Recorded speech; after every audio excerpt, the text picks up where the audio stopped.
Anything in the newspaper of interest, Holmes? I'm rather worried about the floods in Scotland. What? Oh, the floods. No, not much about it.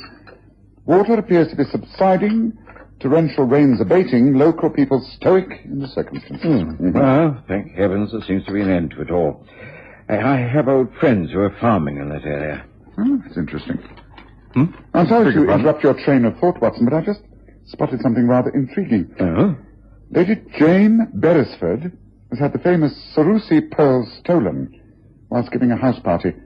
And who do you think is in charge of the case? I can't imagine. Our old friend Inspector Thorne from Scotland Yard. What's the betting that he'll be around here before lunch?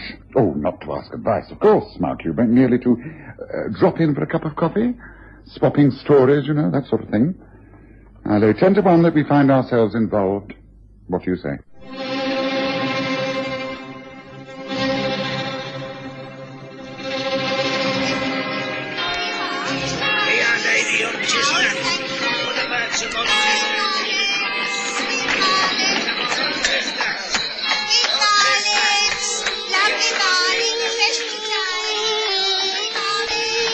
We present the stories of Sherlock Holmes.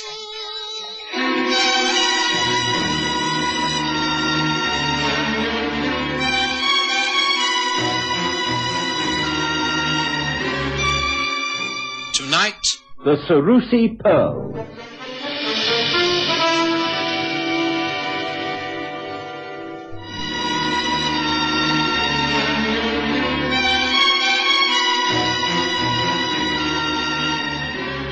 Suddenly, it was spring, and one of the most beautiful springs we'd seen for many years. It was the more appreciated as it followed a severe winter with serious flooding in the north. The parks and gardens began to stir with life. Overnight, the air became warm and soft. Blossoms filled the trees and shrubs. In the city, children were bowling their hoops and playing hopscotch in the alleyways. In the country, house parties could now be arranged with tennis and croquet for the guests. I was always happy at this time of year. There would be fewer cases of illness owing to the winter cold. Even Sherlock Holmes, who professed never to care a jot about the weather, appeared to respond cheerfully to the changed conditions. On this particularly bright morning, we'd hardly finished breakfast before there was a ring at the doorbell. And some minutes later, Mrs. Hudson showed in Inspector Thorne of New Scotland Yard and his assistant, Detective Sergeant Pollock. You're bright and early, Thorne. Enjoying the change in the weather? Pray do take a seat. Will you have some coffee? Thank you. Yes. Sergeant? Thank you. Don't mind if I do. Yes, well, allow me. Tell me all about it, Thorne. You cannot have called here just because you want to share our coffee. I see from the newspaper that you're engaged upon the case of Lady Beresford's stolen pearls. Is it proving interesting? It's always difficult when one's dealing with the aristocracy. It can be rather embarrassing. It's uncomfortable to question a lord or a baronet, and, this case is nearly a dozen of them. Here you are. Your coffee. Well, do tell us all about it. Yes, pray do. But first, let me refresh my memory regarding your central character, Lady Jane Beresford. She is a widow, is she not? Lord Beresford died some 6 years ago, leaving her the ancestral seat of Ashwood Hall in Oxfordshire. She's an extremely rich lady who entertains lavishly and owns the famous Sarussi pearls. It's something from this collection that is missing? A tiara. Ah. It seemed she opened the country season with a house party. 12 house guests. All top drawer, naturally. Guest list reads like who's who. I was sent to Oxfordshire the moment the yard was called in. Lady Beresford insisted that the local police should not be called in. She wants the whole matter handled with the utmost discretion. As little publicity as possible. How the morning papers got hold of the news, I can't think. Anyhow, Pollock and I went up there, and of course we were granted an audience with Lady Beresford at once. She was extremely upset. This is very considerate, Inspector. I do appreciate it. It's a most delicate matter, you see, and I'm sure you'll be most discreet. You can be sure of that, my lady. Now, please tell us all the facts, right from the start, leaving nothing out, however insignificant. Well, a month ago, I sent out invitations to a dozen or so friends of mine. The list is there on the side table. I've had my secretary prepare it for you. Thank you. I see there are 14 names here. Did they all come to the house party? 2 were unable to. The Earl of Baronsmere and his wife. They were stranded in Scotland in all that terrible flooding. The others all came and stayed here, naturally. On the Sunday evening, we had a recital, a string quartet from Oxford. It was a great success, and the guests all retired around midnight. It was quite formal, evening dress, of course. I wore a lavender gown and the tiara. Any other jewellery? With the Sarussi pearls, Inspector, any other jewellery would be quite out of place. Quite. Well, please carry on. So I keep my jewels in a safe in my late husband's bedroom. It's the very latest in safe, very secure. Nobody but my secretary and myself know how to open it. But it's my own fault. I was simply careless. It had been a wonderful weekend, and I was exhausted when I retired. Foolishly, I did not return the tiara to the safe. I left it instead in a jewellery case in my dressing room. In the morning, it wasn't until after all the guests had departed that I remembered that the tiara was still out of the safe. I went to the dressing room. The jewellery box was still there, in the same place, but the tiara was no longer inside. It had been stolen during the night.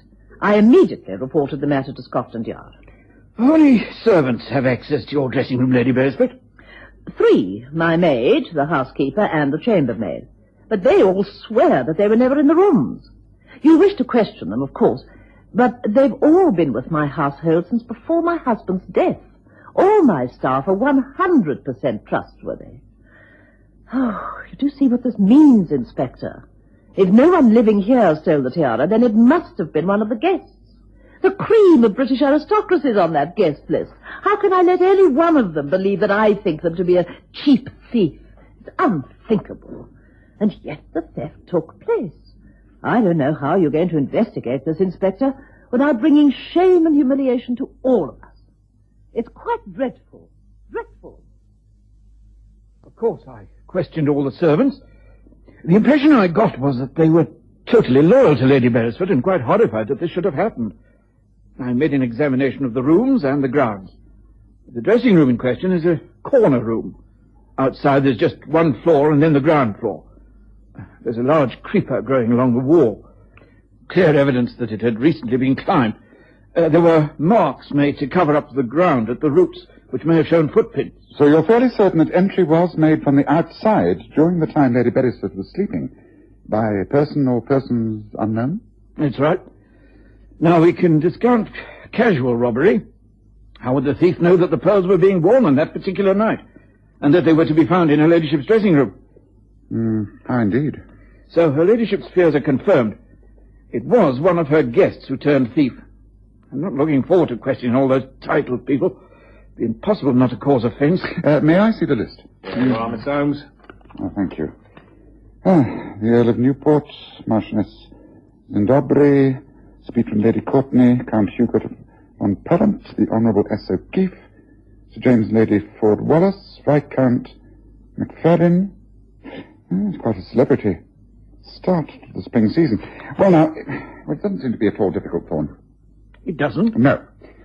Of the 12 names we have here, 5 are women, who are, after all, unlikely to go scampering up creepers during the night.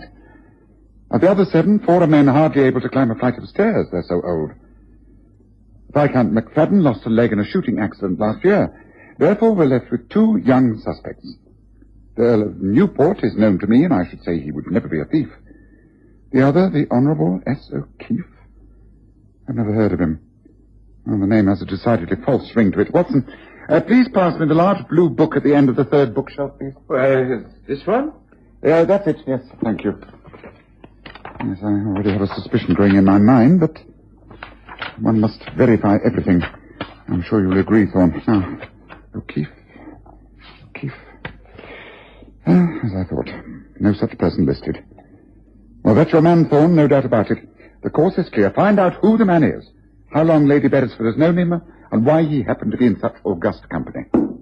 Well, that's a very useful suggestion, Holmes. May I make another? Well, of course. There are very few men in England who would dare to commit such a crime. An ordinary crook could never hope to carry it off. To start with, he has to fool some of the oldest and best-bred families in the land. He'd have to be extremely well-read, well-travelled, and well-educated. In short, a black sheep from the upper classes who has turned to crime through force of circumstances, or maybe just sheer boredom. That narrows it down even further, wouldn't you say? Got anyone in mind, Holmes? Yes, one in particular. Slim Buxton. Public school background, married twice for money. He's several aliases, and is known in the London underworld as the Duke. Now, don't try and look him up at Scotland Yard. He's too clever to have a criminal record. If you like, I'll make inquiries through my own contacts. They would know who could locate a buyer for rare and famous pearls. Yes, that might be just as well. Yes, I doubt, however, if the Duke would risk trying to dispose of the Sarussi pearls in England. Certainly not so soon after the theft, at any rate. The collection was designed for the Sarussi family, the famous Italian bankers. The collection came into the hands of the Beresford family when Alberto Sarussi disposed many of his assets in order to finance his vast Middle East concerns. Yes, well, I'd have a watch placed on all ports and check all continental shipping. Pick up the Duke, pin a crime on him so you can hold him, and then get to work. Well, as I say, it's worth following up. Got that, Pollock? Yes, Inspector. Well, thank you very much, Holmes, for the chat and the coffee. We'll be getting in touch. Good morning to you. Morning, sir. Good morning.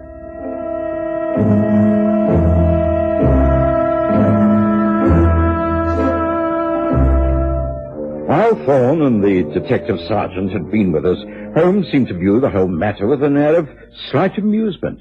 But once they'd gone about their business, he became very thoughtful. This is a very puzzling affair, Watson. Simply does not make sense. There's far more to it than Thorne thinks. Well, if he does take your advice and manages to catch the Slim Buxton fellow, then it'll be entirely due to you, Holmes. It'll take a smarter man than Thorne to catch the Duke out. Well, I shall be out all day, but if you're here this evening, I expect to have news. You're going to pursue the case. You're going after this man, Slim Buxton, yourself. Oh, no. I shall let Thorne do all that. I expect him to be successful up to a point. No, I shall be tracking down the real criminal. I'll see you this evening. Sherlock Holmes' attitude of being one step ahead of everyone else could be extremely irritating. But he was so seldom wrong that I'd learned to live with it, and I must admit that I looked forward to hearing the progress both he and Thorne had made during that day. When I returned to Baker Street that evening, I found Holmes seated by the open window, a sheaf of telegrams on his lap. He looked up cheerfully and said, Listen to this, Watson. Your supposition's entirely correct. Slim Buxton, identified as Honourable S. O'Keefe, booked under his own name, passage on SS Emerald Isle from Portsmouth to Dublin this evening.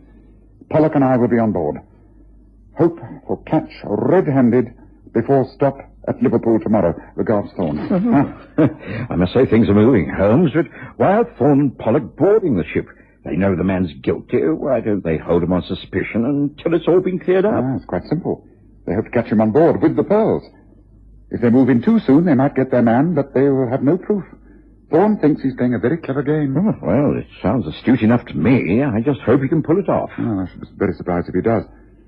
A trip to Liverpool might prove most interesting. How are you placed, Watson, for a couple of days? Yes, I suppose that'd be all right. I could, Well, I think it might take longer. If we go over to Dublin, if you could spare the time and the interest, I promise you will not be out of pocket at the end of the trip.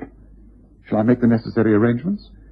The SS Emerald Isle will be at Liverpool tomorrow, so we must take the first train. Will that be all right with you?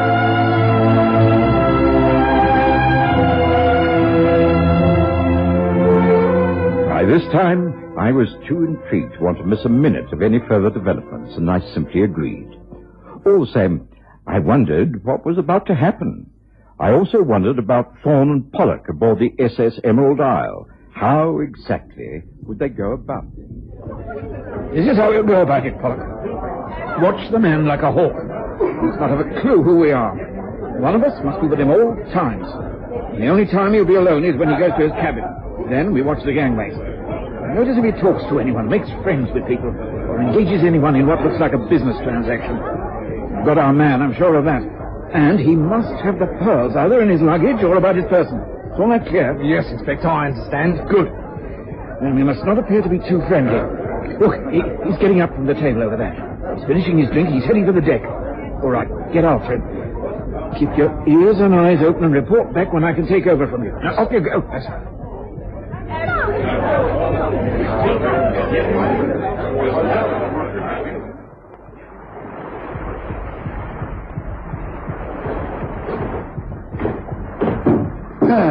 You wouldn't happen to have a match on you, would you, old chap?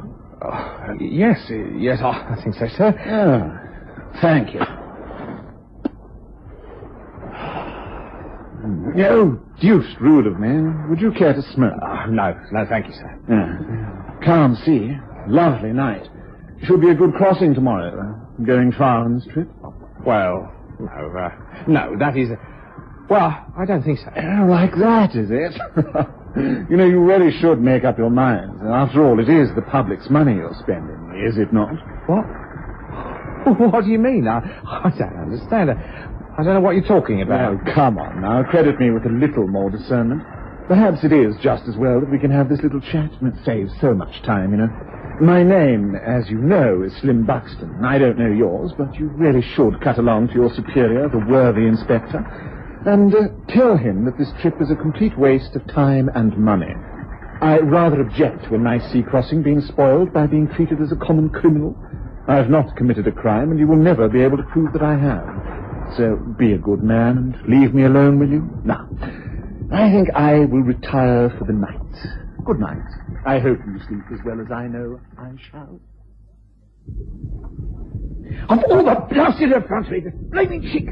How dare the man take such liberties? I'll have him arrested immediately. I have the captain put a close watch on his cabin. He'll be dragged off this ship at Liverpool and held for what, Inspector? We haven't got a thing on him. He gained entry to Lady Beresford's home at Ashwood Hall by impersonation. That's good enough for a start. But she invited him. No, we haven't got a thing on him and he knows it. Don't stop raising objections, Polliger. I'm holding that man tomorrow morning the moment we tie up at Liverpool, and that's a fact. Holmes and I boarded the night train for Liverpool, having been lucky enough to secure a double berth at short notice. We were expected to arrive at Liverpool at 6 o'clock the following morning, in good time to meet up with the SS Emerald Isle from Portsmouth later the day. The next day, as the packet was being moored at the dock, we saw a police carriage standing outside the portmaster's office. Inspector Thorne was already at work upon his victim. It's no good, Inspector, it's no good. There's nothing here. We've been through this case half a dozen times. Well, take the handle off. Take the bottom off the case. I do hope that you're going to replace all this, Inspector. I regard it as willful damage to private property. I know you carry a warrant to search, but not to destroy. May I get dressed now? You may, but you're not leaving England. I can detain you under my special powers, and I shall do so now. I know you're at the root of all this trouble, and by heaven, I'll stick at it until I have proof. Well, the best of luck to you. Since I have been deprived of my rights of travel and my belongings are in tatters, I take it you will be good enough to escort me back to my London home, where I can at least change into decent clothes before taking this appalling business any further. Very well. Come with me. Sergeant, get all this stuff together. Come along there. Hurry, man. Hurry. To my surprise, Holmes seemed little interested in Thorne's interrogation of Slim Buxton. He merely requested that the sergeant stay with us at Liverpool when the official police party took the impeccably cool suspect away to London. Holmes boarded the SS Emerald Isle and had a word with the purser. The cabin allocated to Mr. Slim Buxton. I'm afraid it's been given to somebody else, sir. It just isn't free. Oh, that is a pity. Mr. Buxton then just left the ship. I'm a bad sailor, and I thought I'd like a cabin for the crossing. Oh, I'm sorry, sir. You see, there was a lady, and she had her name on the list for cancellation. It's a Signora Claudia Gamboli. So you see, you're just too late. Oh, very well, I understand. It's not all that important. Can you point the lady out to me among the passengers already aboard? Oh, why, yes, sir. Let's. Oh, well, there she is. There, in the dark brown coat with a brown hat and veil. That's her. That's Signora Gamboli. Ah, good. Thank you. Now, Sergeant, you see the lady we've been talking about over there? She's about to go below. Yes, sir, I got her. Well, just stay well out of her way until we reach Dublin. I don't think there'll be any difficulty. She will go below, I imagine. And we shall spend most of the pleasant crossing smoking our pipes and enjoying the calm seas. What do you say, Watson? Well, I can't think of a more enjoyable way of spending the day. Good, then. Let's go and get ourselves a decent spot by the rails.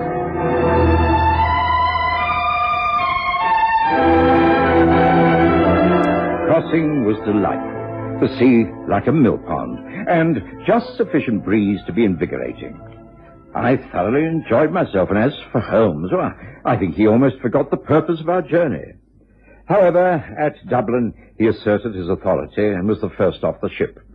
An Irish official came aboard, and Holmes led our small party down to the cabin where Signora Gamboli was sitting with luggage packed. Signora Gamboli? I am Signora Claudia Gamboli. What can I do for you? This is Inspector McEnroe of the Dublin Constabulary. This is Detective Sergeant Pollock of Scotland Yard. Oh, yes? What can I do for you, gentlemen? I think you already know Sergeant Pollock, do you not? No, I have not had the pleasure. I think you have. The day he called on you at your ancestral seat, Ashwood Hall in Oxfordshire, in connection with your missing tiara. What are you talking about? Are you people crazy? What kind of rubbish are you coming here with? Will you please mind removing your hat and that thick black veil? I'm sure the sergeant will confirm all that I'm saying. Come now, Lady Beresford. No one wishes to force you into a confession, but the game is up. You know it is. Now, please, remove the veil. This is an outrage. I mean, you come here disturbing a lady with these stupid lies. Lady Beresford, please remove the veil. I'm afraid I must insist. No, and if I refuse... I shall merely take your handbag like this. Oh, no, give that back. Give it to me. How dare you? Ah, that is better. That's more like your own voice. And now... the pearl tiara. Here is the beauty. Watson, I think you'd better take charge of this for the moment. Yes, very well, Holmes. Just where did Slim Buxton hide this tiara, my lady? Behind the water pipes, perhaps? Oh, yes, it was very clever of you. A neat plan. Too neat a plan in many ways. You've been extremely heavily in debt for some time, and so you arranged the entire affair. You got in touch with Slim Buxton, who seemed eminently suitable for the kind of tricky operation you had in mind. You promised him half the insurance money if he would steal your jewels. The idea was to make it obvious that he was the crook, and have Scotland Yard follow him on board this boat. You both knew that he would be taken off, and when he was, you would come aboard, occupy the same cabin, collect the tiara from a safe hiding place, and proceed to Dublin, where you could dispose of it for a fortune. I'm familiar, my lady, with the notorious Cercle des Amis, whose headquarters are in Dublin, and who specialize in trading in hot collector's items. A piece from the exquisite Sarussi collection would not only bring in a handsome sum, but would be quite a prize to acquire. The money from the sale, combined with the insurance claim, would certainly get you out of debt and also prevent you from losing face in society. Now, is that not so? Give or take a few details. Everything you say is quite correct. But I have nothing further to say. Neither have I. I shall leave it all to Scotland Yard to handle as they think fit. Only one more thing. You did offer a reward to whoever found the tiara? Well, I found it. So there we are. I told you we would not be out of pocket regarding this little trip, did I not, Watson?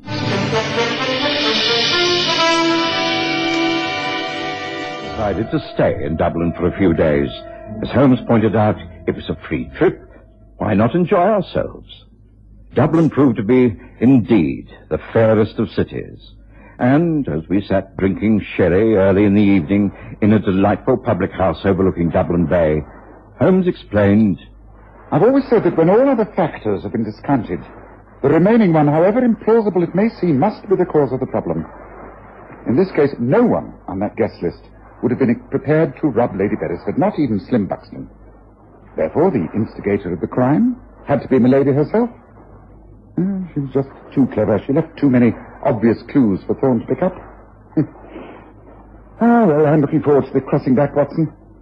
Such a soothing journey it was coming here. For us, anyhow. Not so for Lady Beresford, I shouldn't think.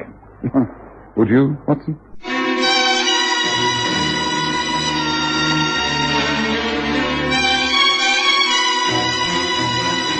Listen again next Sunday to The Stories of Sherlock Holmes, with Graham Armitage's Holmes and Kerry Jordan as Dr. Watson.